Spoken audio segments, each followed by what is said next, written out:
लाडक्या बहिणींसाठी सर्वात मोठी बातमी आहे। तब्बल 60 लाख महिलांचे नाव लाडकी बहीण योजनेतून रद्द होणार आहे, बाद होणार आहे।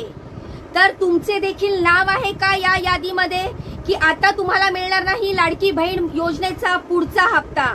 हेच सांगणारा हा व्हिडिओ आहे मित्रांनो। तर व्हिडिओ पूर्ण बघा, व्हिडिओला लगेचच लाईक करा, चॅनलला सबस्क्राइब करा।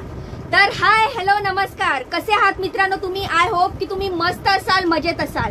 मी देखील मस्त आहे, मजेत आहे, पण आतापर्यंत मजेत आहे। आणि आता ही बातमी ऐकल्यानंतर माझी तर झोपच उडाली आहे। म्हणूनच ही बातमी सांगण्यासाठी मी लगेचच तुमच्यासाठी व्हिडिओ बनवलेला आहे। तर लाडक्या बहिणींसाठी सर्वात मोठी बातमी आहे। तब्बल 60 लाख लाडक्या बहिणींची नावं योजनेतून बाद करण्यात येण्याची शक्यता आहे। तसेच लाडक्या बहिणींनी नियमाचे पालन न करता ह्या योजनेची घेतलेली जी रक्कम आहे ती देखील वसूल करण्यात येणार आहे। नियम डावलणाऱ्यांवर होणार कारवाई। 60 लाख लाडक्या बहिणींकडून पैसे वसुली करणार। 60 लाख लाडक्या बहिणी योजनेतून बाद होणार। नियम मोडणाऱ्या लाडकीकडून करणार वसुली। नवीन वर्षात लाडक्या बहिणींवर संक्रांत। ह्या पहिल्याच टप्प्यामध्ये जवळजवळ 60 लाख बहिणी लाडकी बहीण योजनेतून बाद होणार आहेत। ह्या योजनेतून वंचित होणार आहे आणि त्यांच्या पैशाची वसुली देखील होणार आहे। विनायक राऊत साहेबांनी केलेल्या या दाव्यामुळे आता लाडक्या बहिणींचे टेन्शन वाढलेले आहे, कारण आता लाडकी बहीण योजनेच्या निकषाची काटेकोरपणे तपासणी होणार आहे। आणि या चौकशीमध्ये ज्या लाडक्या बहिणींनी निकषांना डावलून पैसे घेतले आहे त्यांच्याकडून आतापर्यंत देण्यात आलेल्या सर्व हप्त्यांची वसुली देखील करण्यात येणार आहे। आता हीच चर्चा रंगू लागलेली आहे, कारण माजी मंत्री छगन भुजबळ ज्येष्ठ नेते यांनी असे सांगितले की चुकीच्या पद्धतीने लाभ घेणाऱ्या लाडक्या बहिणींवर कारवाई करण्याची मागणी केलेली आहे। तर ते म्हणाले, ज्या महिला नियमात बसत नाही त्यांनी स्वतःहून आपले नाव योजनेतून काढून घ्यावे, परंतु जे पैसे दिले आहेत ते परत मागण्यात काहीही अर्थ नाही, ते मागण्यात येऊ नये।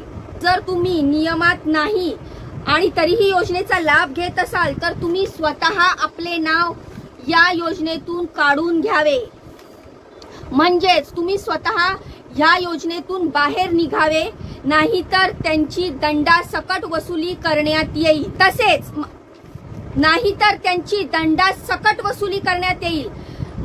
मागचे जे झालं ते आपण लाडक्या बहिणींना अर्पण करून टाकले, असे भुजबळ साहेब म्हणाले।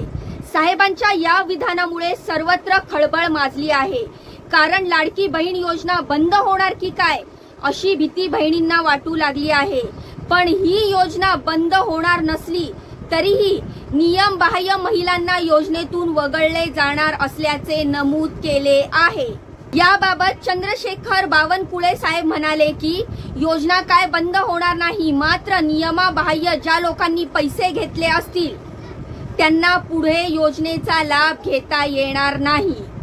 म्हणजे ज्या बहिणी निकषात बसत नाहीये, तुम्ही फॉर्म भरला, फॉर्म भरताना ज्या त्या फॉर्मच्या अटी होत्या त्यात जर तुम्ही पात्र बसत असाल तर तुम्हाला घाबरायची गरज नाहीये। मात्र त्या अटीत तुम्ही बसत नाही, म्हणजेच तुम्ही त्या निकषात बसत नाही आणि तरी तुम्ही फॉर्म भरला आणि योजनेचा लाभ देखील घेतला, तर अशा बहिणींना आता योजनेतून बाद करण्यात येणार आहे। जर तुम्ही विसरले असाल तर मी पुन्हा एकदा अट सांगते, ती अटी नीट ऐकून घ्या। जर तुम्ही या अटीत बसत असाल तर तुम्हाला या योजनेचे पैसे मिळणार। तर या अटी कोणत्या आहेत ते मी तुम्हाला सांगते। तर कोणत्या बहिणी अपात्र होणार आहेत त्याबद्दल तुम्हाला सांगते। 2.5 लाखापेक्षा जास्त उत्पन्न असल्यास ती बहीण होणार अपात्र। ट्रॅक्टर वगळता दुसरे 4 चाकी वाहन असल्यास ती बहीण देखील होणार अपात्र। ज्या महिलांच्या कुटुंबातील सदस्य आयकर भरतात त्यांना या योजनेचा लाभ मिळणार नाही, म्हणजे ती बहीण या योजनेतून बाद होणार आहे। कुटुंबातील सदस्य सरकारी नोकरीस असल्यास ती बहीण अपात्र होणार, म्हणजे जर तुमच्या कुटुंबात कोण सरकारी नोकरी करत असेल तर तुम्ही या योजनेचा लाभ घेऊ शकत नाही। कुटुंबाची जमीन 5 एकर पेक्षा जास्त असल्यास तुम्ही या योजनेतून अपात्र ठरणार आहे। जर तुमच्या कुटुंबाची जमीन 5 एकर पेक्षा जास्त आहे तर तुम्ही या योजनेतून बाद होणार आहात। तसेच शेवटचे, कुटुंबातील सदस्य आमदार किंवा खासदार असल्यास तुम्ही या योजनेचा लाभ घेऊ शकत नाही। तर ह्या आहेत अपात्र ठरणाऱ्या महिलांसाठी. ह्याच कुठल्या तरी कारणामुळे तुम्ही अपात्र ठरणार आहात.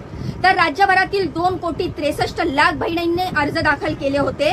त्यापैकी 2,47,00,000 अर्ज पात्र केले गेले होते. मात्र आता नव्याने छाननी सुरू केलेली आहे आणि अपात्र ठरणाऱ्या महिलांची संख्या आणखीन वाढण्याची शक्यता आहे. कारण राज्यातील तिजोरीतील ताण कमालीचा वाढलेला आहे.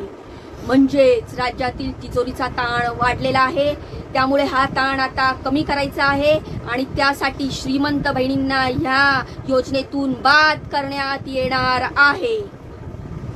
तर निवडणुकीपूर्वी सर्रास अर्ज स्वीकारण्याचा तडाखा लावला होता, त्यावर आता निकषाची कात्री लागणार आहे. त्यामुळे निकष डावलून लाभ घेणाऱ्या किती बहिणी अपात्र ठरणार ह्याकडे सर्वांचे लक्ष लागलेले आहे. तर मित्रांनो, ह्या सरकारने घेतलेल्या निर्णयाबाबत तुमच्या काय प्रतिक्रिया आहेत, तुमचे काय म्हणणे आहे मला कमेंट करून नक्की सांगा. माझे व्हिडिओ पूर्ण बघत जावा, कारण व्हिडिओमध्ये मी तुम्हाला प्रत्येक ओळीमध्ये महत्त्वाची अपडेट सांगत असते. त्यामुळे सांगते व्हिडिओ पूर्ण बघत जावा, व्हिडिओला लगेचच लाईक करत जावा, चॅनलला सबस्क्राईब करत जावा. तर कसा वाटला व्हिडिओ हे देखील कमेंटच्या माध्यमातून सांगा. व्हिडिओबाबत सरकारच्या म्हणण्याबाबत तुमच्या काय प्रतिक्रिया आहेत हे देखील मला कमेंट करून सांगा. तर भेटूया पुढच्या वेळेस असाच पुढच्या वेळेला झक्कास व्हिडिओ घेऊन, महत्त्वाची माहिती असलेला व्हिडिओ घेऊन. तोपर्यंत स्वतःची काळजी घ्या. बाय बाय आणि नमस्कार.